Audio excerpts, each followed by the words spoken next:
Okay, so hello everyone. This is part 36 of our JavaScript functions 0 to advanced. Okay, playlist. In this video, we are going to discuss about recursion. What is a recursion? We will talk about everything about the recursion. Before this video, we have discussed these many things. We have discussed about introduction to functions. We have discussed about function declaration. We have discussed about expression. What is the function expression? What is arrow function? What is IIFE function? Immediately invoked function expression. Then we have seen first class function. Then higher order function we have completed. Then closures we have completed. Then callbacks. And today's topic is recursion. Okay, if you haven't seen these videos yet, you can follow the playlist in order to watch these videos. Okay, so in today's video, we are going to discuss about recursion. Okay, so what is a recursion? Recursion occur. Recursion occurs when a function call itself. A function call itself. This is known as recursion. Okay, it is useful for tasks that can be broken down into similar subtasks. Okay, so what is the mean of this? Okay, let's understand by the code. Okay, basically you can understand a function is calling itself is known as recursion. Recursion basically. Okay, so see here I have one index.html file. Okay, here I have connected my app.js file through JavaScript tag, through a script tag. Okay, what's the attribute name? SRC. My file name is app.js. So I have connected with app.js. So here is my app.js. Okay, so here we will write code. So what I will do, okay, let me write quick uh, message, testing message, whether my this connectivity environment is working or not, output is coming or not. So what I will do, I will start the server, open with live server. Okay, but my server is already working, so I will check my out. Okay, so what you can do, if you will press, here is your browser. Okay, if you will press Control Shift J on your browser, you will get this window. Okay, console window. And if you want to open it on the entire window, you can select this dock side. Okay, and you can maximize it, and you will see your output is coming. Okay, wire environment set up successfully. Now write the code in order to understand what's the mean of recursion. So in recursion, what we do, we will create a function. Okay, and there is a name of the function. For example, my function name is counter. Okay, whenever you are writing function name, start from small letter.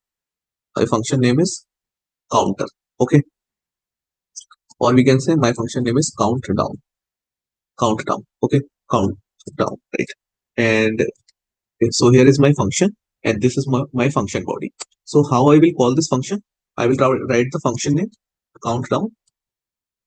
Okay, like this. I can call my function. This is what calling function. Simple, as you already know, right? Okay. So what is the mean of recursion? Recursion means a function is calling itself. So this function we are calling ourselves. Like this function is not automatically calling. We are calling this function. So how we will achieve the recursion means we have to write inside the function body like calling a statement. Count down. Okay. So can we say what is the function name? Function name is countdown. Is this countdown function is calling itself or not? A countdown function is calling itself or not? Yes. Calling itself. Correct? Am I correct? Yes. Okay, let me pass here some number. For example, I am passing here number like 5. So my countdown function is receiving any number. No, it is not receiving. Why? Because there is no parameter. So let me write one parameter C. So can I say my countdown function is receiving 5 inside C? Yes. So if this is my countdown function, so my countdown function is receiving one argument. So here also we have to pass one argument C, right? So we have to create countdown. Means our counting should be like this.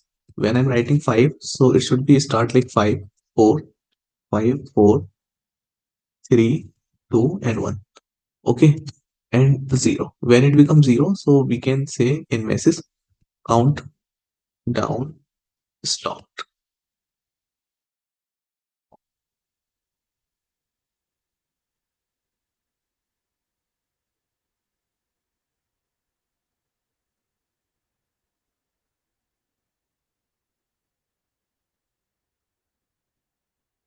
Okay, so as you can see this, my number is decreasing after each call. Okay, so what we will do? Here we have parameter which is accepting 5, which is taking 5. Okay, so but this parameter should reduce that number. It is receiving what? 5. Okay, and this will decrease the number. Okay, this will what? It will decrease the number. Okay, so I will tell you in detail. Don't worry about it. So what I will do, I will write the condition, because when it becomes 0, it should print this countdown stopped. So what I will do, I will write here one check condition. So I will write something like this: if c value equals to 0.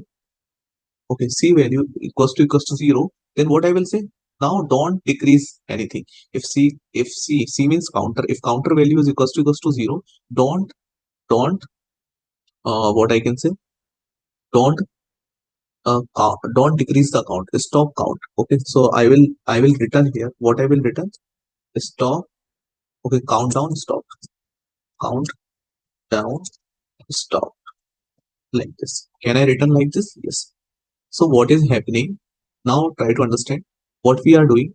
Okay, if it is not equals to 0, so what we will say, just print that number, print the c. Okay, so what we are passing, 5, we are passing 5 to c. It will check whether c value equals to 0 or not. No, c value is not equals to 0, then ignore this lines and print what? C. What is the c value? 5. So what it will print? It will print 5. It will print 5. Okay, then what it is saying, it is again calling which function? Countdown function. And we are passing how much? C minus 1. What is the c value? C value is 5. And c minus 1 is 4. So we are calling again which function? Countdown function. With which value? C minus 1. Means we are passing 4 value. So now c value is what? 4. So we will check whether 4 equals to 0 or not. No, 4 not equals to 0 means escape this or ignore this and print what? Print c value. So what is the c value now? 4. Okay, and then again call countdown. Okay, so what is the previous value of c? 4. So 4 minus 1. 4 minus 1 is 3. So we are calling countdown again. We are calling countdown again with which value? 4 minus 1 is 3. 3 value. Now it will check whether c equals to 0. C means 3. 3 equals to 0 or not. No, 3 is not equals to 0. Then ignore this. And print what? C value. So what is the value of c? C value is 3. Right. Then again it is calling countdown. Countdown is a function which is taking one argument. But what argument we are providing? C minus 1. What was the previous value of c? 3. Right. 3 minus 1 is 2. So we are providing 2 as a parameter. So it will check 2 equals to 0 or not. 2 is not equals to 0. Again ignore this and print what? C value. So what is the C value now? C value is 2. Right. And then again call this countdown function. Okay, we are calling countdown function and it is asking one argument and we are passing C minus 1. So what is the previous value of C? Which is 2. 2 minus 1 is 1. So we are providing what? 1. So tell me, 1 equals to 0? No, 1 is not equals to 0. Then ignore this. If condition is not true, then ignore this and console.log print C value. So what is the C value? C value is 1. Okay, again call countdown. Countdown is receiving one argument. So what is the previous value of C? C previous value is, counter previous value is 1. So 1 minus 1 is what? 0. 1 minus 1 is 0. So it is receiving 0. So what is the C value? 0. So tell me, 0 equals to 0. Is 0 equals to 0? Yes, that is true. If it is true, then go inside the if body and return countdown stopped. But where it will return? From where it is called. So from where it is calling? It is calling from line number 10. So it will return countdown stopped. Where it will return? It will return to the line number 10.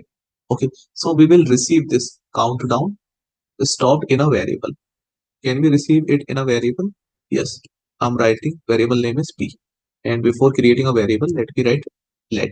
Okay, now what I will do, I will print the console message, console.log. What you are going to print? P. And P containing what? This string countdown. Here, when C equals to 0, it will return what? Countdown stopped. But where it will return? It will return from where it is calling. we are calling this countdown function from line number 7, and we are calling this countdown function from line number 10 as well. Okay, so we are returning this countdown, but we are not returning this function, so we have to write here return. Okay, because this return will return to the calling function. This is the calling function for this return, and this is the calling function for this return. Okay, so this return is bind with this countdown, and this return is bind with this countdown, right? So like this, it will print. So what it is printing 5, 4, 3, 2, 1, and countdown is stopped.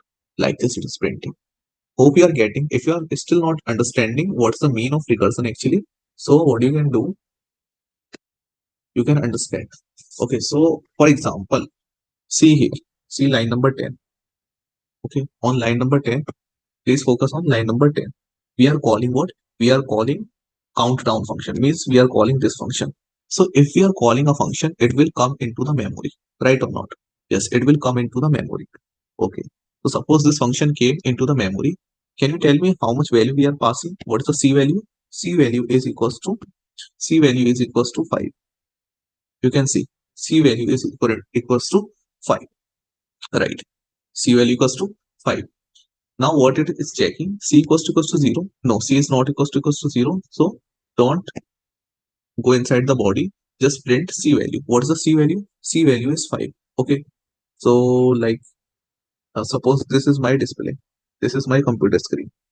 Okay, and here I will print. So what we are printing? 5. Right. And what it is happening? We are calling again which function? Countdown function. And we are passing C minus 1. What is the C value? C value is 5. And we are passing C minus 1. C minus 1 means 4. 4 we are passing to this function. Right. So now what's the C value? C value equals to 4. Okay. Now this condition will check. C value equals to 0? No. So don't go inside the loop. Okay. Don't go inside the if condition and print what? Print C value. So what is the C value? C value is 4. So we are printing 4. Okay. Now again this countdown function is calling. Okay. Again this countdown function is calling, means what will happen? We are calling this countdown function by C minus 1. So what's the C value? 4. So C minus 1 is 3. Okay, so here we will pass 3 and it will check C is not equals to 3, means 3 is not equals to 0. So it will not go inside the body. It will print here 3. Okay, so it will print 3, right? And we are again calling this countdown function by C minus 1. C value is what? C value is 3. Okay, so 3 minus 1 is 2. So we are calling with 2. We are calling the same function with 2. C value 2. Okay, like this. So if it will check 2 equals to 0, no, 2 is not equals to 0, then don't go inside this body. Then print what? Print C.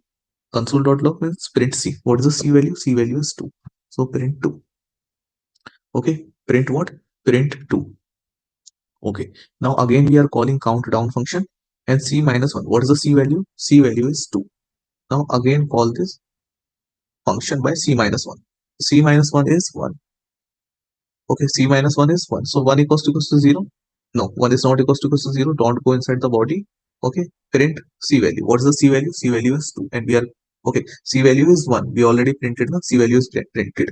Okay, now what is the C value? C value is now, okay, C value is equals to 1. Okay, so C value equals to 1 means C value is 1 minus 1. 1 minus 1, 0. So call this countdown function and pass here 0. So C value is 0. C value is what? 0. So 0 equals to 0. Yes, 0 is equals to 0 means go inside the body and return what? Countdown stopped. Okay, so where it will return? So who is calling? We are saying C minus 1. 1 minus 1, 0. We are passing through which function? This line number 7. So where it will return? This will return to the line number 7. Okay, and line number 7 is also returning. Okay, this countdown function is returning this, and this line number 7 is returning to where this actually countdown function is calling. So it is calling from line number 10. Okay, so this countdown will return to the line number 10, right? And we will get this string inside the P, and we are printing P. P means this countdown stopped. So here we are printing countdown stop. So this is the logic. Once you will practice, you will understand it well, right? So thank you everyone for watching this video. Okay, and keep practice. If you still have doubt, you can ask in comment section as well. I will respond in comment section. If you will have any doubt, you can ask. Okay, so thank you everyone for watching this video.